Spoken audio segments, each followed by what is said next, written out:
Wobbling down the boardwalk. A 600 milligram diphenhydramine report uploaded to Aeroid by a user named Genity in June of 2009. I'm writing this so people won't have to go through what I did with the over-the-counter allergy medicine called diphenhydramine. Before you even think about swallowing a whole box of these, try reading about what it did to me. Well, it started out with me and my friend being bored, and generally, being bored with him leads to drugs. So we went to CVS and bought a box of 48, 24 for each of us. We were down at the shore about a couple hours from my house, and we weren't sure on the dosing of it. I had forgotten what I read online. I assumed 600 milligrams for each of us would be sufficient. Well, I was wrong. It was more than sufficient. It was horrifying. So we opened them in my car and downed them all with some water. Then we got out, we grabbed our towels, and headed towards the ocean. I thought tripping on the beach would be fun. It wasn't in any sense of the word. The hundreds of people didn't make things any better. We had crumb cake and a few energy drinks with us that we actually had recently bought. He drank the entire can on the way to the beach. I never touched mine throughout the day. I don't know why. This was his first mistake. We settled down on the beach and I had to go to the restroom. So I got up and started walking. This is where the diphenhydramine hits me out of nowhere. All of a sudden it feels like gravity was turned up about 10 times. I got used to it pretty quickly and I kept walking towards the bathroom. I wasn't able to go, and I didn't even have to go anymore. I went back to him and sat next to him. He seemed unable to talk.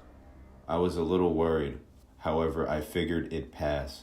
After about a minute looking around the beach like I had never seen one before, he taps me and tries to ask me where the restroom is.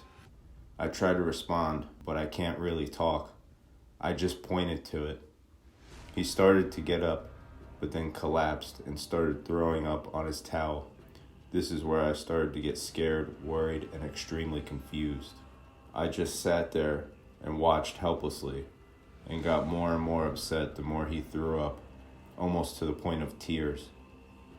I couldn't move without getting extremely nauseous. I tried my best to make it to the water, and the feeling of nausea is too much for me to even stand up. So I got back to the towels. I found him in the same position, huddled over with his arms over his head in a pool of vomit right below his head. I just stared with a mix of feelings that it was almost like I felt nothing. He was hyperventilating in random spurts, which also made things a lot worse for me. He told me he needed to call an ambulance. However, I had the feeling that it wasn't quite that bad.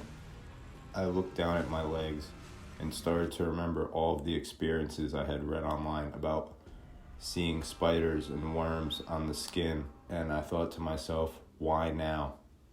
Sure enough, I saw the spiders crawling all over me.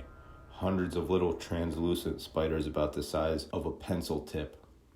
Sometimes they'd make patterns, and usually when I couldn't see them, I could feel them on my back and under my arms. I kept telling myself that I need to calm down because I knew freaking out would make it worse. I looked at the clear blue sky and I took it all in. I decided to try and get in the water again. The same exact thing happened again. I got there and I turned around because of the nausea. When I was coming back, some random lady asked me if I'm having a good time. Who the hell would do that? I'm still unsure if that was a hallucination or not. I never actually saw her. However, I had a feeling that she was sitting on a towel in front of me. I just bit my lip. I was still having a hard time creating sentences. While I started walking away into my own towel, she starts flipping out, screams something like, "Oh, that's a nice response," and going on and on.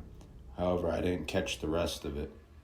She has even more part in my story than this, too. I get back to the towel, and my friend is still in the same position. It's been like 45 minutes by now. I repeated this I'm going to the water scenario another 5 or 6 times at least. And one of those times as I was walking back, this old woman sitting in a chair with an umbrella asked me why I can't make up my mind. I didn't pay her any attention. I was trying not to get the same reaction as last time. I wasn't sure if these women that were talking to me were hallucinations or not. However, it was best not to draw attention by talking to thin air if they were. Eventually, I mustered up the concentration and strength to go up to the boardwalk and walk around. I invited my friend. He said yes, but he didn't move. He started going on and on about how horrible of a friend I was and what an asshole I was. This came out of nowhere. We're pretty good friends, and he doesn't really have a reason to say that kind of stuff. However, I wasn't sure if that was him or me hallucinating. And the next time I looked at him, his face was extremely mutated, like something out of the movie The Hills Have Eyes.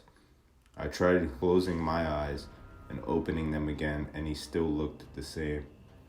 After a few minutes, he looked normal again though. I asked him again after sitting there for about 10 minutes, and he just gave me some money, so I decided to go alone. For the life of me, I could not walk in a straight line. I would drift back and forth as I was walking. This was probably the worst thing I could have done in this situation. People are cold and relentless when they think they're right. This experience on diphenhydramine wouldn't have been as bad as it was if it wasn't for the people I had to deal with. I may have hallucinated it all, and that's a question that's going to haunt me for a long time. The auditory hallucinations were far beyond anything I imagined this drug could do. I felt like I had schizophrenia the entire time I was on the boardwalk. It was very unsettling. There wasn't a point on the boardwalk, of all the time I was on it, that someone wasn't yelling my name, and they were extremely convincing. I would turn around and find there was no one there, or only a couple people who were having a conversation with each other. And it was always a friend of mine, or a couple of my friends, or my own mother of the voices I was hearing. There were far too many of these. However, there are a few that were extremely confusing to me. At one point, I heard my friend run up behind me and start saying something to me. And if I didn't pay attention, he would start screaming my name and start chasing after me. It was only when I turned around that it would all cease. Eventually, I learned that I should just look at the ground and look for a shadow behind me. And if I didn't see one, I would ignore the voices. The ones that were my mom were angrily yelling my name and were extremely hard to ignore. However, I knew if I turned around, there would be nothing there. As I got to the end of the boardwalk, I heard a group of 19-year-old boys saying something like, "Yeah, he's wobbling down the boardwalk." This was pretty terrifying.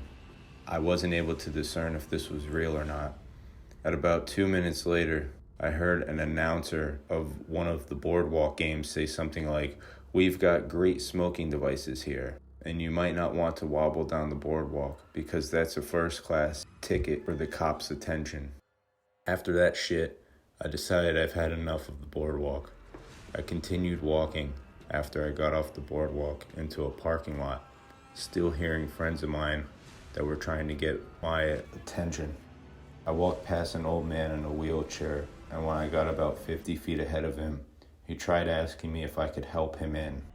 I was assuming he meant into a car. I'd usually help someone like that, but I wasn't while on diphenhydramine. I just continued to walk. I was confused and scared out of my mind, not understanding whether he was real or not. I got in my car, which I sat in for a bit.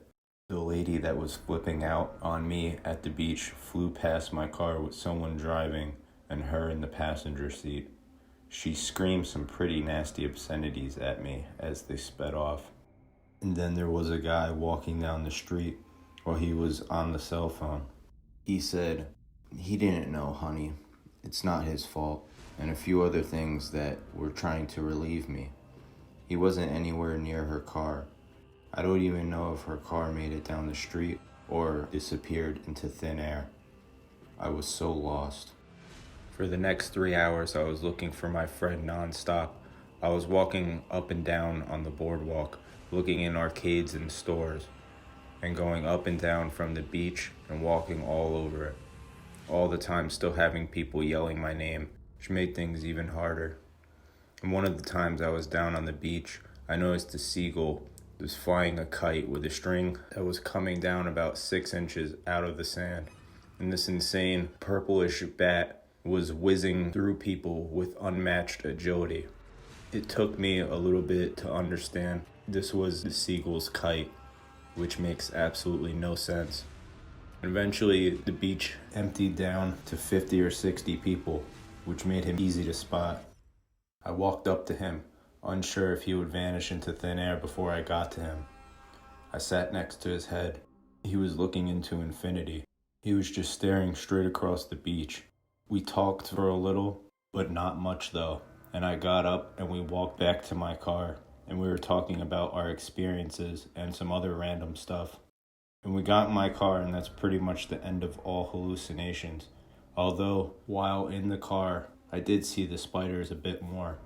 I saw that old man 3 more times throughout the night though. I'm still unsure if he was a hallucination or not. This experience scarred me a bit. I don't ever want to go back to Seaside Heights, but unfortunately it turns out we're going back there in about 3 weeks. This has also made me want to completely stop using drugs. I know that won't happen. However, from now on, the only over-the-counter drug I will ever use is DXM.